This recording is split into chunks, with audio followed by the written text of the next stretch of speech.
Sukses tidak semudah kata-kata motivator. Sukses tidak semudah kata-kataku, apalagi kata-katamu. Oke. Itu salah satu yang saya Enak banget. ya nggak enak, saya tanamkan. Di era sekarang itu banyak teknologi yang harus kita pelajari gitu. Contohnya ada AI. Nah, adanya artificial intelligence itu diadaptasikan dengan kripto. Jadi orang yang mau invest di bidang AI itu bisa invest di kripto. Ada kripto yang underlying-nya itu artificial intelligence. Kita tuh di masa early banget, kayak di masa zaman kita itu di zaman Nokia, kayak internet di zaman 2003. Bitcoin tuh sekarang itu mengalami masa early adopter. Jadi kita tuh semuanya belum adopsi, jadi masih yang paham-paham aja gitu. Yes. Untuk venture capital kayak pengelolaan dana pensiun, kayak institusi BlackRock, kayak iShares. Oh, lu. Yo. Oke. Welcome to Mases, Maba Sukses. Kembali saya dengan di sini dengan Gaza sebagai moderator kali ini. Untuk bintang tamu kita yang pertama ada saya Afim. Kemudian bintang tamu kita yang kedua ada Ainu. Oke, jadi kita di sini akan membicarakan tentang peluang-peluang sukses di usia muda dari berbagai narasumber kita kali ini, akan memaparkan materi-materinya atau tips-tipsnya agar kita bisa meraih tujuan hidup kita. Oke, langsung saja kita ke narasumber yang pertama. Bisa perkenalan dulu Mas Ainu, apa yang sedang digeluti sekarang ini, kesibukannya apa saja gitu. Oke ya, sekarang saya tuh menggeluti di bidang cryptocurrency. Untuk bidang cryptocurrency itu menurut saya tuh peluangnya gede banget ya untuk tahun-tahun kedepannya itu. Bisa membuat kita tuh financial freedom, bebas secara finansial gitu. Itu ada trik and tipsnya gitu. Kira-kira apa nih buat biar teman-teman bisa sedikit mengetahui apa sih cryptocurrency itu, gimana sih cara buat daftar akun atau mainnya gimana, modalnya kira-kira buat pemula itu berapa gitu. Nah, untuk pemula tuh biasanya ya kita harus tahu dulu apa yang diinvest ya. Sebelumnya kripto itu apa sih? Nah, kripto itu ada teknologi underlying yang berteknologi blockchain. Yes. Blockchain itu adalah metode konsensus yang digunakan untuk transaksi ya. Itu sekilas untuk pengertian apa itu cryptocurrency. Nah, untuk tipsnya pertama kali itu untuk daftar akun itu simpel banget kok. Kalian pilih saja aplikasinya, contohnya kayak Binance, kayak Bybit, itu untuk yang di luar. Perusahaan luar yang masuk di Indonesia belum ada regulasinya tapi ya masih legal. Kalau yang di Indonesia tuh yang legal kayak Indodax, kayak Bukalapak, kayak apa ya itu? Toko kripto. Nah, itu contoh yang legal di Indonesia yang diawasi oleh OJK gitu. Kemudian apa nih tips atau ya kiat-kiat sukses lah buat teman-teman kita, anak-anak muda, terutama bagi Gen Z ya yang sedang ya seumuran dengan kita. Menurut Mas Ainu apa nih kiat sukses buat teman-teman Ya, kita? menurut saya ya kita tuh harus adaptasi, belajar terus, karena ya di era sekarang itu banyak teknologi yang harus kita pelajari gitu. Contohnya ada AI. Nah, adanya artificial intelligence itu diadaptasikan dengan kripto. Jadi orang yang mau invest di bidang AI itu bisa invest di kripto. Ada kripto yang underlying-nya itu artificial intelligence. Jadi ya kiat belajar gitulah ya, dari yang pengertian terus tips and trick begitu. Oke, kita lanjut ke narasumber kita yang kedua. Ini ada Mas Afim. Bisa diperkenalkan Mas Afim, nama dan kesibukannya. Saya dengar nih kemarin baru seleksi di Persis Esport ya Mas ya. Jadi boleh diceritain apa itu apa PES ya, rinciannya seperti apa, terus metodenya seperti apa, sama penilaian-penilaiannya. Baik Mas Afim. Baik, perkenalkan nama saya Afim. Asal saya dari Jawa Timur. Akhir-akhir ini saya sering sekali menggeluti dunia e-sport. Di dalam industri e-sport sendiri banyak sekali cabang olahraga atau divisi. Yang pertama ada Mobile Legends, PUBG Mobile, Free Fire, dan sebagainya. Untuk saya sendiri menggeluti divisi e-football, yakni game sepak bola Mas. Nah itu nanti seleksinya seperti apa, terus cara agar kita bisa lolos seleksi, terus tips-tipsnya seperti apa. Siapa barangkali ada teman-teman yang mau ikut daftar atau gimana itu ya. Kalau untuk merambah ke pro scene e-footballnya, dimulai dari kita mengikuti turnamen-turnamen komunitas di daerah masing-masing. Selanjutnya, jikalau ada event resmi seperti yang diadakan Indonesian Football E-League atau langsung dari developer ekonominya, kita wajib harus selalu hadir untuk mensupport acaranya, mengikuti acaranya agar kita bisa mengikuti acara-acara pro scene yang resmi dari game developernya. Mau nanya ini, kalau e-sport gitu kan ya, untuk potensi peluangnya bisa cari cuan tuh bagaimana? Kalau untuk e-sport sendiri banyak ya sebenarnya. Yang pertama bisa menjadi coach. Oh ya, Jadi coach sendiri kebanyakan mantan player yang sudah mengalami masa-masa jayanya. ya. Untuk yang kedua sendiri bisa menjadi event organisernya atau penyelenggara. Ya, boleh. Terus apa lagi? Nah, selain itu, untuk playernya biar tambah cuan gitu. Untuk player sendiri biasanya banyak ya yang bisa melakukan streaming di YouTube atau Nimo, atau banyaklah aplikasi-aplikasi saat ini yang dipakai oleh pro player yang ada di Indonesia. Berarti kalau untuk branding apa ya, pemain itu harus kita harus di live stream, harus buat konten atau harus gimana tuh? Kalau untuk branding pemain sendiri banyak. Yang pertama kita harus memiliki prestasi di kancah nasional atau internasional.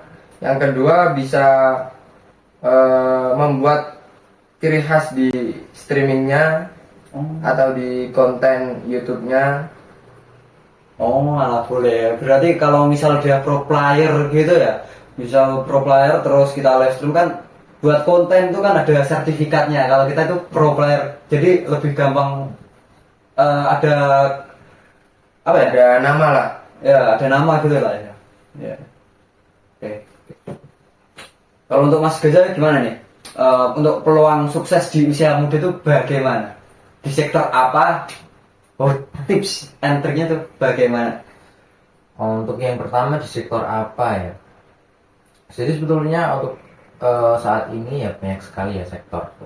Ya memang kita nggak akan tahu sektor mana yang itu bisa menjadi pijakan kita atau bisa menjadi batu loncatan kita menuju kesuksesan. Nah, ya kalau kata tidak ada orang sukses tanpa berusaha.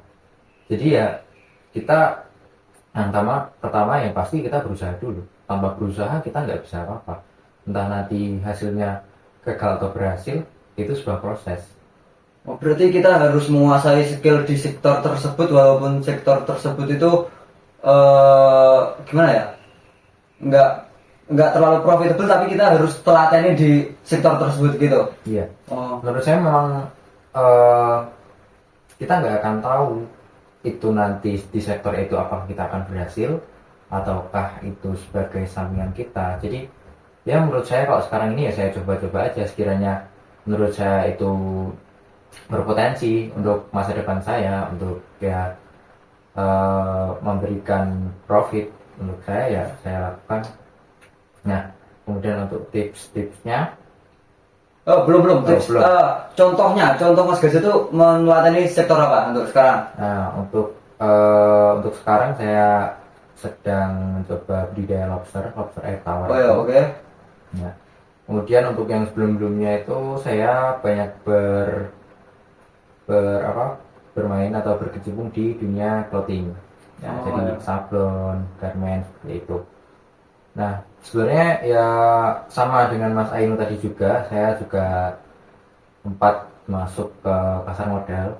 Namun Ya. itu karena banyak problematika yang cukup banyak, jadi saya tidak terlalu memfokuskan. Problem gimana tuh? Maksudnya kena scam atau salah analisa atau loss gimana? Ya itu ya kita di sini jadi ngobrol aja ya. Ya, Nggak emang. usah. Ini berarti ini sesinya udah selesai sesi wawancaranya ya. Jadi ini Ya. kita jatuhnya kayak ngobrol. Iya emang podcastnya kan ngobrol Ya, gitu, ya. santai gitu. Kita ngobrol gitu aja. Ya. Jadi ya jadi itu tadi bagian dari proses itu tadi kan ya. Iya. Bagian dari Gak ada orang sukses itu tanpa adanya kegagalan. Iya. Ya guys, pasti itu. Ya meskipun sukses tidak semudah kata-kata motivator. Sukses tidak semudah kata-kataku, apalagi kata-katamu. Oke. Itu salah satu yang saya Nek banget. ya nggak enak saya tanamkan. Oh. Jadi emang nggak mudah gitu mas Ya. buat sukses itu. Saya ya betul ini bang, pasar modal itu kan mas ini juga pernah kan? Ya, Kena mengalami jatuh bangun, Yes. overthinking pas lagi loss, Ya. kehilangan uang itu kayak, aduh gimana ya aku besok. Iya. Ya, gitu. Lanjut. Oh. Tadi gimana tadi? Pas apa kegagalannya pas di pasar modal tadi? Ya itu ya emang sensitif lah ya, tapi saya nggak terlalu kupas begitu dalam karena ya emang gitu. Jadi dulu pernah terjun di pasar modal dan ya memang itu menjanjikan profit yang awalnya tidak masuk akal ya, tapi karena memang saya dulu masih awam, masih mencoba-coba gitu, jadi ya saya kayak lakuin aja gitu loh. Oh. Toh Oh, menjanjikan profit itu berarti kayak titip dana atau kamu pasang sendiri gitu? Nggak usah nggak usah ya. Nggak usah itu. Oh ya, Masuk pernah lah ya. nanti viral ya saya ya. Ada lah ya, ekonominya ada ya. Ada lah. Oke. Jadi Anda tuh termasuk jadi korban gitu? Ya bisa. Oh. Ya kita jangan yang terlalu sentimen lah ya. Oh. Kita kan baru-baru ini kan banyak kan yang viral gitu kan, saya nggak mau ya gitu. Oh ya. Viral gitu. Dan- Repot kan. dari korban itu berarti Anda belajar ya, Iya. tentang pasar modal. Ya sebenarnya bullshit juga ya kan. Karena emang kalau kita bilang mau seyakin-yakinnya, mau ya semangat-semangatnya, tapi kalau gagal kan nggak tahu kamu kita kapan suksesnya. Itu sebenarnya bullshit di situ. Tapi lo percaya nggak pas di pasar modal lu bisa sukses pas di pasar modal? Lu terjun. untuk dulu apa yang sekarang? Misal sekarang. Yang sekarang gue sih kayak belum ada bayangan gitu. Oh, jadi lu struggle banget untuk sukses, mau sukses di Oh, sektor pasar modal gitu. Enggak, kalau di pasar modal enggak. Kalau di sektor lain mungkin iya. Tapi kalau untuk saat ini di pasar modal ini, gue rasa kayak ya belum nemuin jalan Peluang-peluang. aja. Nah, yes. Tapi di masa depan di kelanjutan tuh potensi ya untuk ya kemajuan. potensi. Sebenarnya gue kayak ya lihat emang ini kayak prospek buat kedepannya kayak saham, forex, bitcoin apalagi dulu kan. Ya. Yang menurut gue sih juga bagus, tapi belum gue belum nemuin caranya aja. Kalau menurut lu gimana? Ya menurutku ya itu sektor peluangnya ya tinggi soalnya kita tuh di masa early banget, kayak di masa zaman kita itu di zaman Nokia, kayak internet di zaman 2003. Bitcoin tuh sekarang itu mengalami masa early adopter. Jadi kita tuh semuanya belum adopsi, jadi masih yang paham-paham aja gitu. Yes. Untuk venture capital kayak pengelolaan dana pensiun, kayak institusi BlackRock, kayak iShare, itu orang yang megang uang ya, megang uang itu dari institusi. Saya pas lihat di CoinMarketCap itu beritanya itu di angka 20.000 T kayak. Bukan. Iya. Kalau sektor kripto kan ada 20.000 T. 20.000 T itu IDR ya. Sedangkan di apa itu? Di BlackRock itu memegang uang itu sekitar 10.000 T, bayangkan jika itu institusi masuk di sektor Bitcoin. Bentar, ini siapa tahu teman-teman yang nggak tahu BlackRock gitu. Lo jelasin dulu BlackRock itu apa? BlackRock itu ya, BlackRock itu adalah sebuah institusi pengelolaan dana. Ya, jadi dia itu invest di perusahaan-perusahaan gitu, Oke. yang menyuntik dana di perusahaan. Oke. Tuh. Ini kayak broker gitu bukan ya? Bukan. Kayak JP Morgan, kayak perbankan. Kamu naruh uang di BlackRock ada dividennya gitu, kayak dana pensiun yang dikelola gitu. Oke. Ya lanjut. Mungkin chat sukses apa lagi kira-kira ya? Peluang, tips. Peluang, tips. Kata-kata biar nggak stagnan gitu untuk para pemuda itu bagaimana? Bagaimana kalau menurut Ya, Mas? Mas Ami. Kalau menurut saya jangan berdiam dirilah. Ya. Rebahan tiap hari nggak ngapa-ngapain.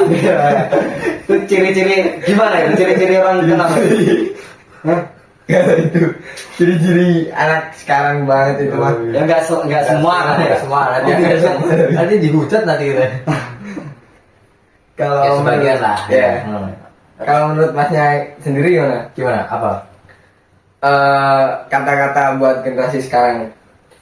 Ya meskipun ya menurut saya di generasi kita ini kan kita kan terusnya Gen Z ya. Iya, Dia kan ya bukan udah milenial lagi kan kelahiran kita tuh. Jadi kita tuh berada di apa ya, kayak perubahan zaman yang sangat kontras gitu. Kayak dulu kan masih zaman-zamannya kita waktu kecil tuh kan, waktu SD gitu. Pakai BBM, pakai Nokia gitu. Belum ada tuh Android, belum ada tuh iPhone gitu kan. Nah, ketika kita mendapatkan suatu perubahan itu yang bisa memudahkan kita dalam segala hal gitu kan. Apalagi sekarang keluar ChatGPT gitu kan, yang udah nggak ngotak banget tuh kan, buat ngerjain soal aja keluar loh. Apa itu maba? Pintarnya lebih dari AI ya. Ya jelas kan AI lebih pintar dari mahasiswa kan ya. Soal sulit sedikit langsung di search. Iya, baru ChatGPT mesti keluar kan. Gimana ya? Lebih cerdas banget dari maba-maba sih. Ya nggak gitu juga sih, maksudnya ya punya kecerdasan masing-masing. Kalau untuk pengetahuan di internet gitu loh ya, Iya. pengetahuan kan artificial intelligence mesti paling menang untuk menyelesaikan hal persoalan yang sulit yang bisa Bener. soal-soal yang ketikan itu. Nah itu karena kita berada di perubahan yang sangat kontras itu, segala kemudahan, tapi juga kita juga harus melawan AI itu. Jadi ya kita Melawannya bagaimana melawannya? Nah melawannya itu ya kita nggak kayak sebenarnya bukan melawan teknologi ya, tapi kita harus bisa minimal menyamai lah, kalau nggak bisa melebihi teknologi itu. Harus beradaptasi gitu ya. Iya, kayak kita bisa manfaatkan. Terus skill kita itu yang nggak bisa digantikan dengan AI itu. Iya. Apalagi kalau dulu kan sebelum ada e-tol tuh, pernah kan ngerasain tuh? Iya. Belum pakai kartu kan bayar. Uang terus macet Kayak gitu. Macetnya antri. Nah sekarang pun pakai e-tol tuh kan cepet banget. Jadi itu Iya. sangat sangat ya Efisien. menghilangkan- ya, Sangat efisien efisien dan juga menghilangkan banyak mata pelajaran juga. Iya. Ya, benar. Nah pastinya 10 tahun atau 20 tahun ke depan kan ya masa-masa kita kan, apalagi kan 2045 kan digadang-gadang sebagai generasi emas Indonesia. Nah jadi bagaimana biar kita itu bisa menjadikan Indonesia emas itu jangan sampai yang katanya bonus demografi jadi ya malah jadi minus demografi kan, gara-gara sumber daya kita yang kurang gitu. Jadi ya harapan saya ya kita harus bisa ya belajar skill-skill itu yang bisa menyamai atau melebihi AI agar kedepannya profesi kita itu nggak tergantikan. ya kalau nggak tergantikan kayak ini nggak bisa diprediksi ya mas ya, tapi Ya. seenggaknya yang penting bisa hidup lah ya kalau Ya. misalnya. Programnya bisa hidup dan bahagia. Ya. Bahagia. Gaji 2 digit 3 digit cukup lah. Ya. Tidak muluk-muluk lah. Kalau gaji 2 digit Bersyukur. gaji 2 digit bersyukur, Apalagi 3 digit kan Iya. lebih bersyukur. Nah, itu Ya, kan benar. benar. 3 digit kan ya. Nah, itu menurut gue ya itulah. Manfaatkan peluang-peluang yang ada. Ya, Coba. Sebenarnya gue rada kesel sih sama orang yang bilang mumpung lu masih muda, habisin masa gagal lu. Capeknya. Sumpah. Di opini ku kita tuh kalau gagal itu kan kita ngerasain gagal kan ya. Yes. Di saat kita sukses, boom, orang itu ngomongnya untung ya jadi lu nya aja yang nggak ngerti proses gua pas gagal gitu. Iya, Kan iya. bisa gitu ya. Di sisi baiknya kan bisa gitu. Tapi masalahnya kalau udah sukses ya bilang gitu. Tapi kalau udah masih gini, gimana mau bilang gitu kan? Susah juga. Lah, Apalagi kalau kita tidak punya privilege orang Nah. kaya ya kan. Nah itu privilege mana? tapi kan lu yakin kan di masa depan lu kan bakal sukses dan boom gitu kan ya. Pasti. Kalau yakin sih, yakin itu kan kayak misteri gitu gak sih?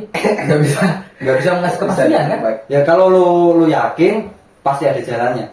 Maksudnya itu ada hukum tarik menarik biar kamu tuh suksesnya banget gitu loh, mendekat gitu loh. Ya itu kan soal kepercayaan. Kalau nggak percaya nggak bisa. Dan usaha jangan lupa usaha. Iya, soal kepercayaan boleh lagi.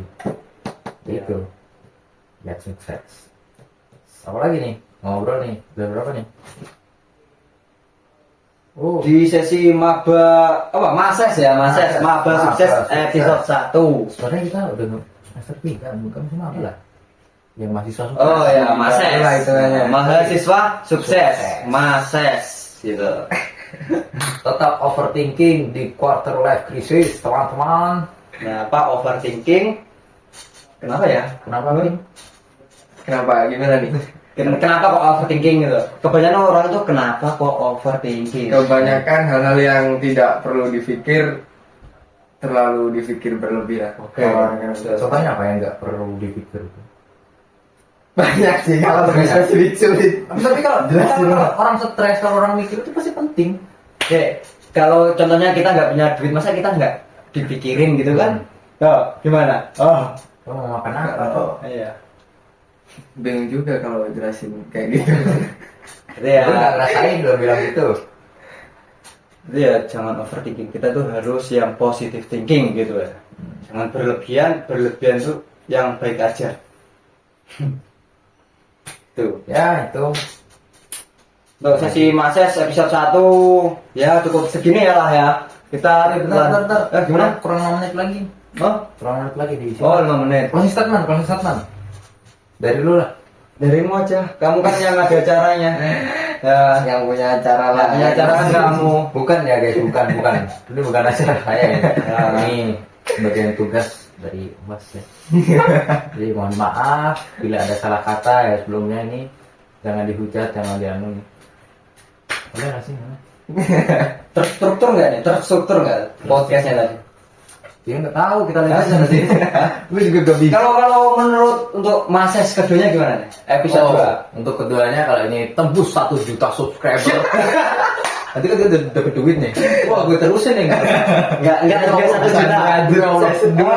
50.000 view aja ya. Lanjut ya. Kalau dapet duit gue terusin. Kalau dapet duit. Ya kalau dapat duit itu ya konsisten dulu ya. Nah iya kalau ini viral di kaku tuh bisa cok. Nggak apa-apa. Konsisten baru dapat duit.